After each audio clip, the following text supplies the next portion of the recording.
No one likes to fail. So how is it that gamers can spend 80% of the time failing and still love what they're doing? Games researcher Nicole Lazaro likes to stump audiences with tough questions, and this is one of her favorites. Lazaro, an expert on gameplay emotions, has been working in the game industry for 20 years as a design consultant. She reports her research findings and design recommendations to the industry annually at the Game Developers Conference. And perhaps her most significant finding yet is this: gamers spend nearly all of their time failing.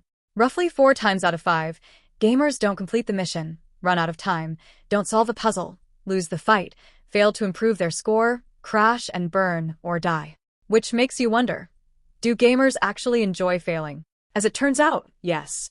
Lazaro has long suspected that gamers love to fail, and a team of psychologists at the Mind Lab in Helsinki, Finland, recently confirmed it with scientific evidence. When we're playing a well-designed game, failure doesn't disappoint us. It makes us happy in a very particular way, excited, interested, and most of all optimistic. If that finding surprises you, then you're not alone. The Finnish researchers weren't expecting that result either.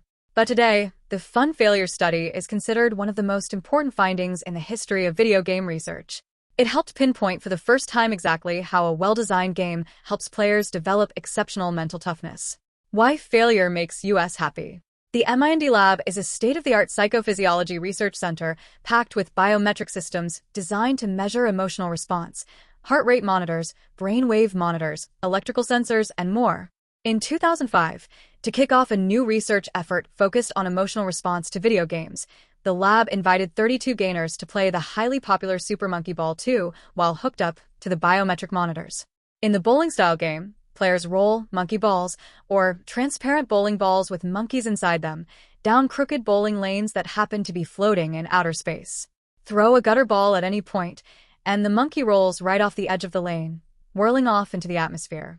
While the gamers played, the researchers measured 3 indicators of emotional engagement: heart rate, because we pump blood faster when we're emotionally aroused, skin conductivity, because we sweat more when we're under stress, and electrical activation of tine facial muscles, because we move certain muscles like the zygomaticus major muscle, which pulls the corners of the mouth back and up into a smile, when we're happy.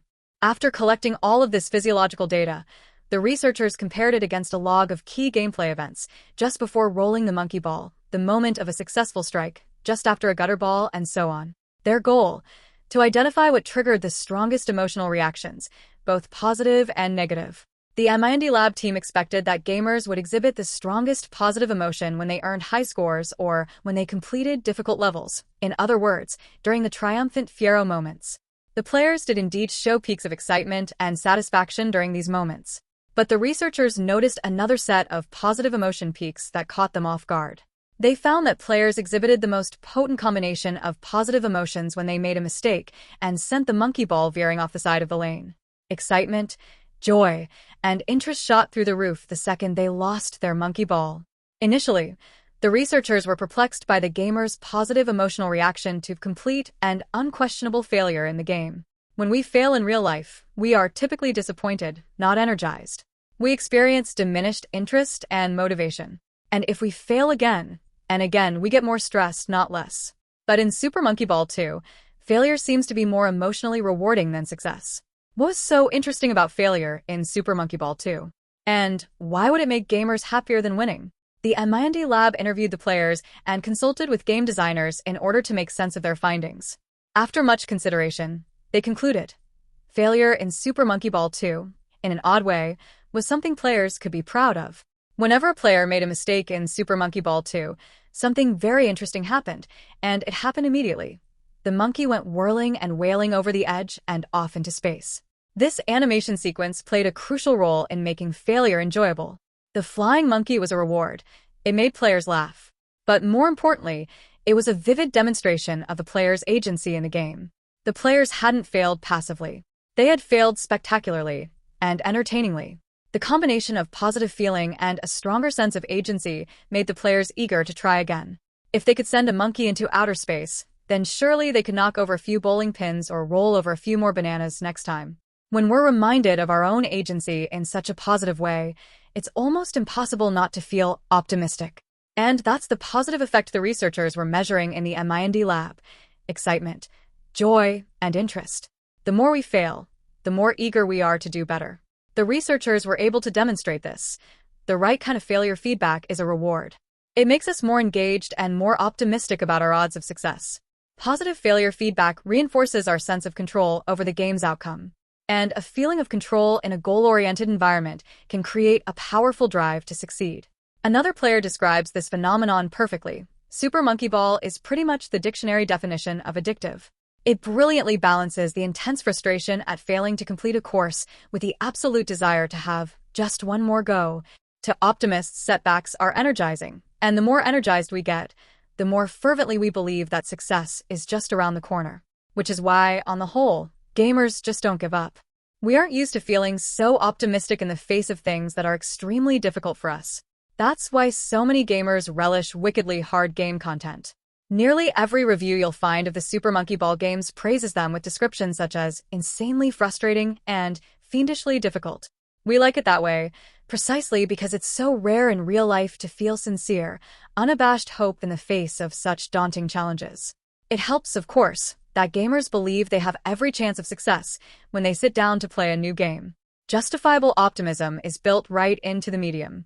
By design, every computer and video game puzzle is meant to be solvable, every mission accomplishable, and every level passable by a gamer with enough time and motivation. But without positive failure feedback, this belief is easily undermined. If failure feels random or passive, we lose our sense of agency, and optimism goes down the drain.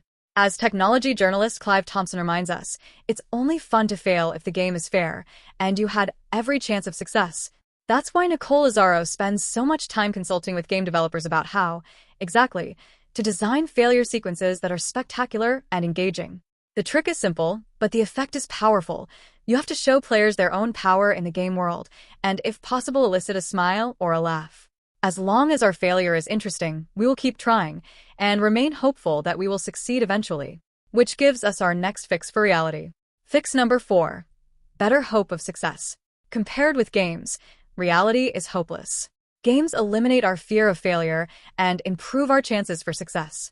In many cases, that hope of success is more exciting than success itself. Success is pleasurable, but it leaves us at a loss for something interesting to do. If we fail, and if we can try again, then we still have a mission. Winning tends to end the fun. But failure? It keeps the fun going. Games don't last forever, says Raf Koster, a leading creative director of online games and virtual worlds. I play something I'm good at, I get really far, and do really well, then I get bored. And that's when he stops playing and moves on to the next game. Why? Because being really good at something is less fun than being not quite good enough, yet. Koster has written a book much beloved in the game industry, A Theory of Fun for Game Design, in which he argues that games are fun only as long as we haven't mastered them.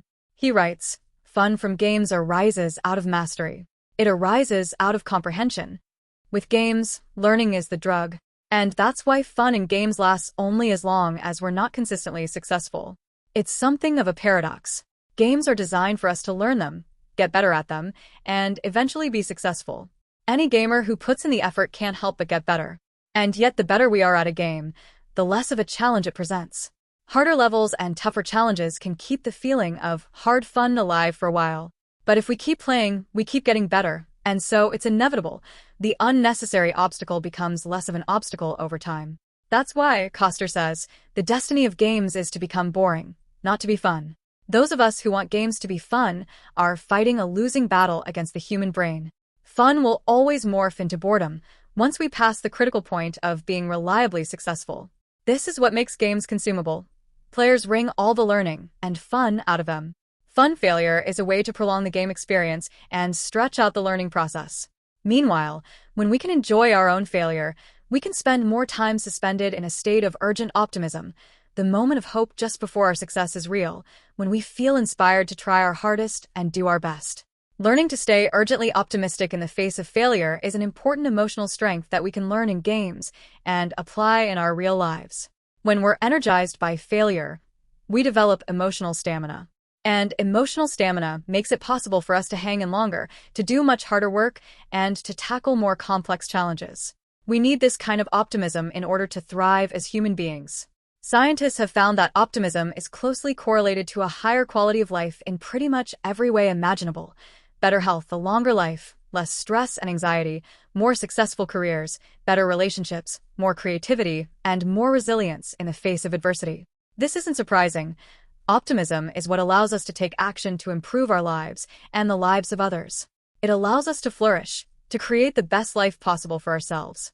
Flourishing isn't about pleasure or satisfaction. It's about living up to our fullest potential.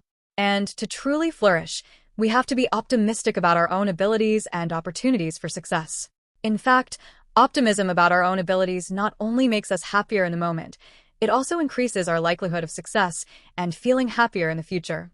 Numerous studies have shown that students, executives, and athletes are consistently more successful if they agree with statements like, "I have the ability to change things with my actions," or "I am in control of my own fate."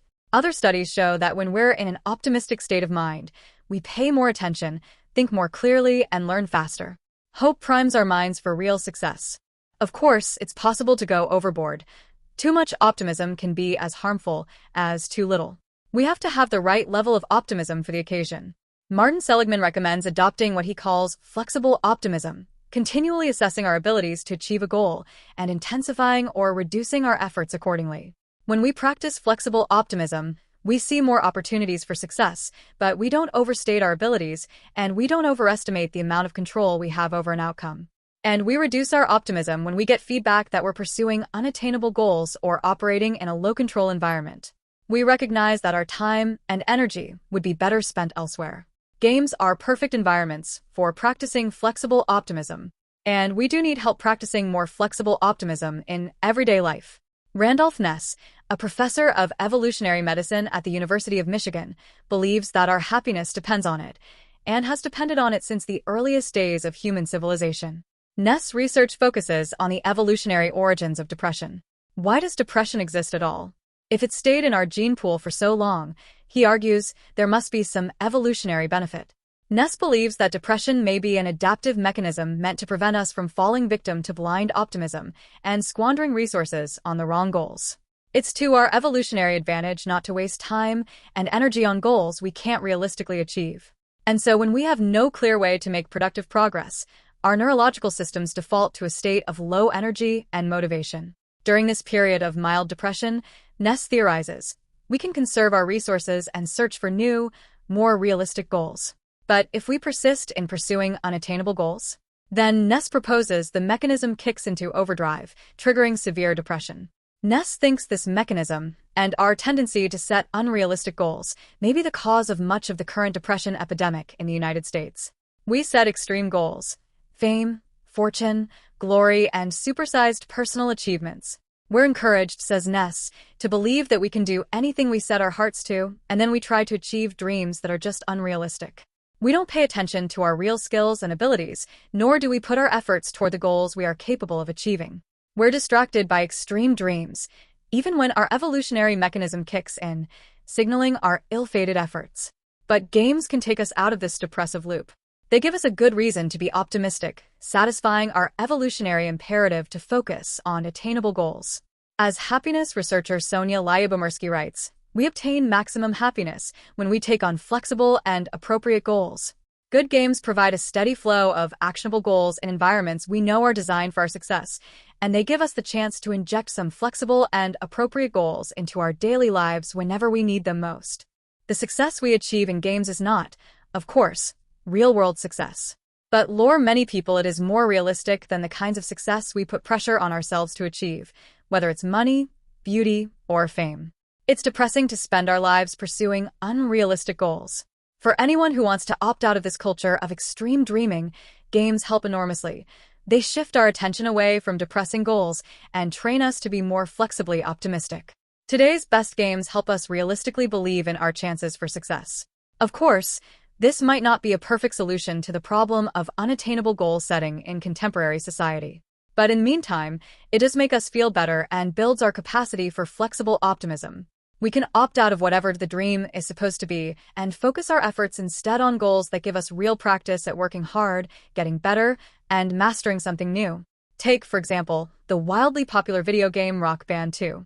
The musical rhythm video game series has probably given us more exciting, realistic goals than any other video game in the history of the medium. It racked up more than $1 billion of sales in its first year. and along the way to becoming the #1 best-selling game of 2009, as well as one of the most successful video games of all time. It has turned millions of players into aspiring hopefuls and spectacular failures. You can play Rock Band alone, practicing any of the 4 instruments by yourself, but gamer surveys indicate that hardly anyone does. In fact, a 2008 study by the Pew Internet and American Life Project looked at the role of video games in family life and explicitly credited music video games like Rock Band for increasing the amount of time gamers of all ages spend playing together. It's no coincidence that one of the most optimism-building video games is also one of the most social. One of the biggest hopes we have for our own success is to share it. We want others to see our strengths and to reflect our achievements back to us. Success, as they say, means nothing alone. For all the positive feedback that a game can give us, we crave the praise and admiration of our friends and family even more. In fact, studies have shown that optimism makes us more likely to seek out social support and develop strong relationships. When we feel a strong sense of agency and motivation, we draw other people closer into our lives. And that's why so much of the fun failure we experience in games is increasingly taking place in a social context. More and more, we are inviting our friends and family to play with us, whether it's in person or online. We seek out opportunities to perform our favorite games in front of audiences. And we form long-term teams, like our World of Warcraft guilds and our rock bands. It may have once been true that computer games encouraged us to interact more with machines than with each other. But if you still think of gamers as loners, then you're not playing games.